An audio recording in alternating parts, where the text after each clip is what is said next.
네, 안녕하세요. 11월 12일 토요일 새벽 기도 시작하겠습니다. 기도하겠습니다. 은혜로우신 우리 아버지, 지난 한 해 동안도 우리의 모든 삶을 일거수일투족 인도하시고 지켜주신 은혜를 감사합니다. 11월 또 감사의 달을 맞이해서 우리의 마음 가운데 감사의 삶이 넘쳐나게 하여 주옵소서. 감사의 생각을 하게 하시고 감사의 말을 하게 하시고 감사를 표현하는 우리가 되게 하여 주옵소서. 불평과 불만과 원망이 우리 마음 가운데 사라지며 감사와 찬송이 넘치는 귀한 우리의 삶이 되게 해 주옵소서. 오늘 하루도 주님 앞에 의탁하며 예수님의 이름으로 기도드리옵나이다. 아멘. 네, 찬송가 502장 부르겠습니다. 빛의 사자들이여. 502장, 예전 찬송가는 259장입니다. 빛의 사자들이여 어서 가서.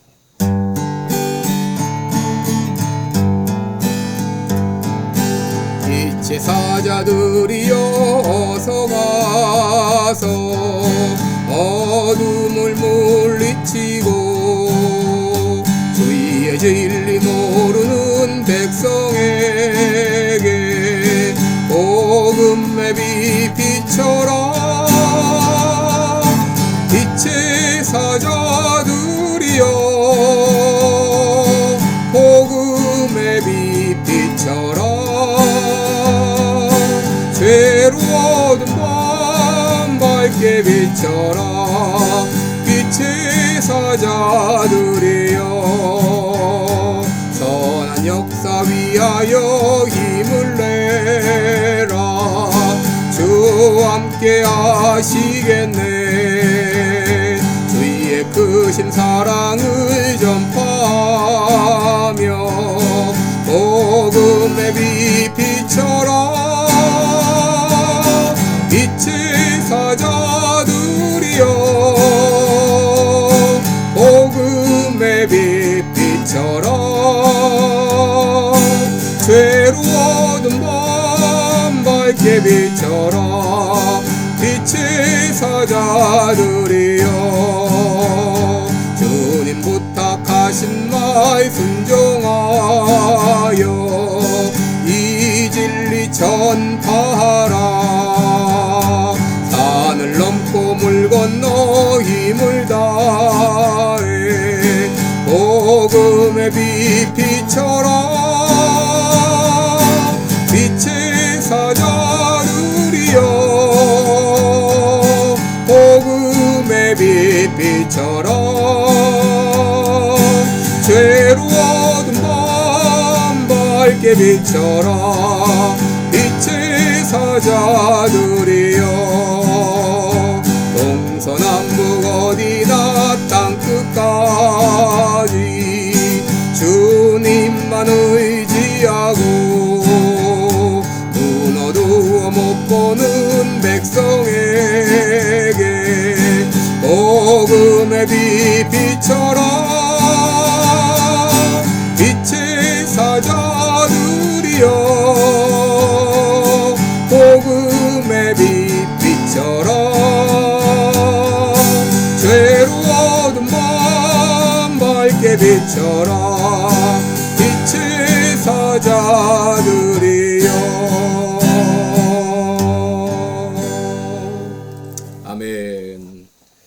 네, 우리 오늘 본문은 고린도전서 16장 3절로 9절까지 보겠습니다. 고린도전서 16장 3절로 9절까지입니다. 고린도전서 16장 3절로 9절까지 보도록 하겠습니다. 제가 봉독해 드립니다. 3절로 9절까지입니다. 내가 이를 때에 너희의 인정한 사람에게 편지를 주어 너희의 은혜를 예루살렘으로 가지고 가게 하리니 만일 나도 가는 것이 합당하면 저희가 나와 함께 가리라. 내가 마게도냐를 지날 터이니 마게도냐를 지난 후에 너희에게 나아가서 혹 너희와 함께 머물며 과동할 듯도 하니 이는 너희가 나를 나의 갈 곳으로 보내어 주게 하려 함이라. 이제는 지나는 길에 너희 보기를 원치 아니하노니 이는 주께서 만일 허락하시면 얼마 동안 너희와 함께 유하기를 바람이라. 내가 오순절까지 에베소에 유하려 함은 내게 광대하고 공료를 이루는 문이 열리고 대적하는 자가 많음이니라. 아멘. 9절까지 오늘 봉독했습니다. 오늘은 위기는 기회의 문이다, 이런 제목으로 함께 말씀을 나누겠습니다. 위기는 기회의 문이다.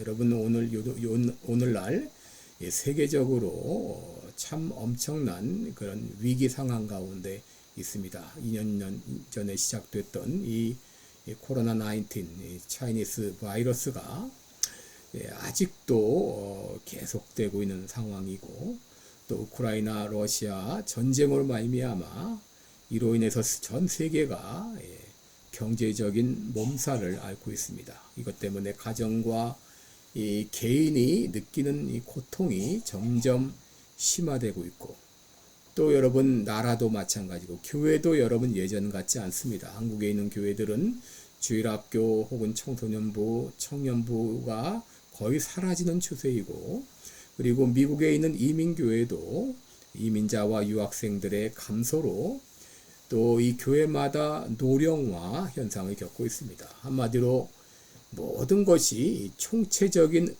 위기라 이렇게 말할 수 있는 상황입니다. 여러분, 그러나 우리는 이 위기가 기회인 것을 알아야 됩니다.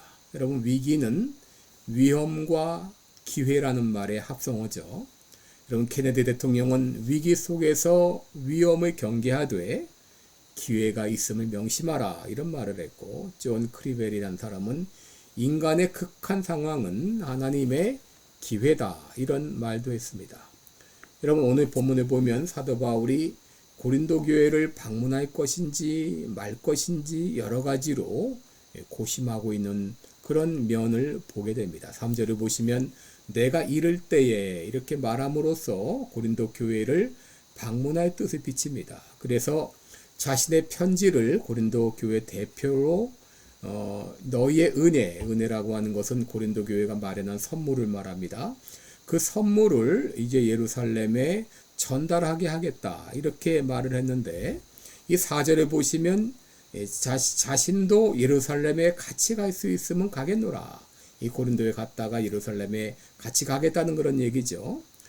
그런 얘기도 했고, 5절 이하에서는 구체적으로 내가 마게도냐를 지날 것인데, 마게도냐를 지난 후 고린도 교회를 방문해서 함께 머물며 이 겨울을 과동할 듯 겨울을 날 수도 있을 것이다, 이렇게 얘기를 했습니다. 그런데 사도 바울이 여기 한 가지 조건을 달고 있죠. 7절 하반절에 보면 이는 주께서 허락하시면 그랬습니다. 주께서 허락하신다면 내가 너희들과 얼마 동안 같이 있을 수 있을 것이다. 그러나 7절 전반절에 보게 되면 이제는 지나는 길에 너희 보기를 원치 않는다 라고 말합니다. 너희 보기를 원치 않는다. 이 원치 않는다, 이 말은 의도하고 있지 않다, 그런 말입니다. 사도 바울은 고린도 교회에 갈 듯 말 듯 하다가 결국 가지 못할 것 같다라고 말한 것입니다. 아마도 사도 바울은 고린도 교회 방문 문제를 놓고 오랫동안 기도했던 것으로 보입니다. 그는 분명히 이 고린도 교회를 방문할 뜻이 있었습니다. 여러분, 그 고린도 교회에 얼마나 많은 문제가 있었습니까? 그 문제에 대한 해결책으로 이 편지를 보냈는데, 과연 고린도 교회가 얼마나 달라졌는지 확인하고 싶었을 것입니다. 그런데 그는 계획을 바꿨습니다. 왜냐하면 주님께서 허락하지 않으셨기 때문이죠. 그는 계획을 바꾸어서 오순절까지 에베소에 머물기로 했습니다. 8절을 보시면 내가 오순절까지 에베소에 유하려 함은라고 말했습니다. 여러분, 어떻게 보면 사도 바울의 계획은 무산된 것이죠. 길이 막힌 것입니다. 그리고 그가 더 머물고자 했던 에베소가 모든 환경과 여건이 좋았다면 이것이 하나님의 뜻이구나 라고 생각할 수도 있었는데, 그가 이 머물렀던 에베소에는 대적하는 자가 많았다 그랬습니다. 가고자 하는 길은 막히고 그가 머물렀던 에베소에는 대적하는 사람들이 많고 한마디로 사도 바울은 위기를 맞이한 것이죠. 이런 정도 되면 우리는 주님을 향하여 이렇게 원망하며 기도할 수 있습니다. 나는 고린도에 가서 그 교회를 돌아보고 더 귀한 사역을 하려고 했는데 왜 그 길은 막으시고 이렇게 나를 에베소에 남겨놓았습니까? 그리고 에베소에 남겨놓았다면 모든 여건이 다 좋아야 되는데 왜 이렇게 나를 대적하는 자들이 많이 있습니까? 이런 이유가 무엇입니까? 아마도 이렇게 기도했을지 모릅니다. 그런데 여러분, 사도 바울은 위기가 기회임을 알았습니다. 비록 그의 길이 막히고 대적하는 자가 많았지만 사도 바울은 9절에서 내게 광대하고 공료를 이루는 문이 열렸다라고 말합니다. 광대하고 공료를 이루는 문이 열렸다. 위기가 큰 기회가 됨을 그는 알았던 것이죠. 여러분, 여기 광대하다 이 말은 메갈레라는 말입니다. 이게 우리가 그냥 메가처치 메가라는 말을 하는데 엄청난 그런 뜻이고, 공료를 이룬다. 이 말은 에네르게스, 여기서 에너지라는 말이 나왔죠. 여기 바로 이 이펙티브하다 혹은 프로덕티브하다. 이런 광대하고 공효를 이루는 문이 열렸다. 문이 오픈됐다. 열렸다고 하는 것이죠. 이런 문이라고 하는 것은 무언가 할 수 있는 기회를 말하죠. 골로새서 4장 3절에서도 하나님께서 전도할 문을 열어주사 하면서 사도 바울이 기도를 부탁했습니다. 다시 말해서 하나님께서 복음을 전할 수 있는 엄청난 기회를 주셨다고 하는 말입니다. 하나님께서 사도 바울에게 고린도에 가지 말고 에베소에 더 머물게 하셨던 이유는 바로 복음을 전할 수 있는 엄청난 기회가 열렸기 때문이었습니다. 실제로 사도 바울은 사도행전 19장에서 보게 되면 에베소에서 사역하면서 엄청난 일이 일어났습니다. 에베소 사람들이 성령 세례를 받는 역사가 일어나고 바울의 손을 통해서 희한한 능력이 나타나서 바울의 몸에서 난 손수건이나 앞치마를 병든 자에게 대거나 그러면 병이 낫가고 악기가 떠나가는 이런 역사가 일어났습니다. 그리고 심지어 마술을 행하던 수많은 사람들이 있었는데 그들이 이제 보는 책이 있는데 그 책을 다 불태우는 역사가 일어났어요. 은 5만이나 되는 엄청난 책을 불사르는 역사가 있었습니다. 그래서 사도행전 19장 20절에 보게 되면 이와 같이 주의 말씀이 힘이 있어 흥왕하여 세력을 얻었다라고 말했습니다. 여러분, 사도 바울은 대적들의 반대가 에베소를 떠나야 할 이유가 아니라 오히려 더 머물러야 할 이유라고 생각했습니다. 대적들의 반대가 드세지만 이럴 때에 더 공격적으로 복음을 전하고 그리고 갓 개종한 신도들을 보호해야 하는 것이 그의 사명이라고 생각한 것입니다. 여러분, 위대한 부흥의 시기는 종종 엄청난 장벽으로 가로막히고 대적들의 드센 반대가 있었을 때가 많았습니다. 조나단 에드워드는 부흥운동은 도덕적 타락과 국가적 위기 가운데 일어났다, 이런 말을 했습니다. 마귀의 역사가 드세다고 하는 것은 그만큼 영적 역사가 강하다고 하는 그런 의미이기도 합니다. 그러므로 우리는 위기를 두려워하지 말고 이 위기를 기회로 만들어야 됩니다. 하나님께서는 위기를 극복할 때에 엄청난 부흥의 기회로 바꾸어 주십니다. 지금 국가적으로 또 교회적으로 엄청난 위기를 맞이했습니다. 한국 교회도 마찬가지고 또 이 미국에 있는 이민교회도 역시 마찬가지죠. 엄청난 위기 가운데 있지만 이제 이런 위기를 부흥의 기회로 만들어야 되겠습니다. 하나님께서 이런 위기를 허락하신 것은 오히려 반대로 엄청난 기회가 되게 하시기 위한 그런 사전 작업인지도 모릅니다.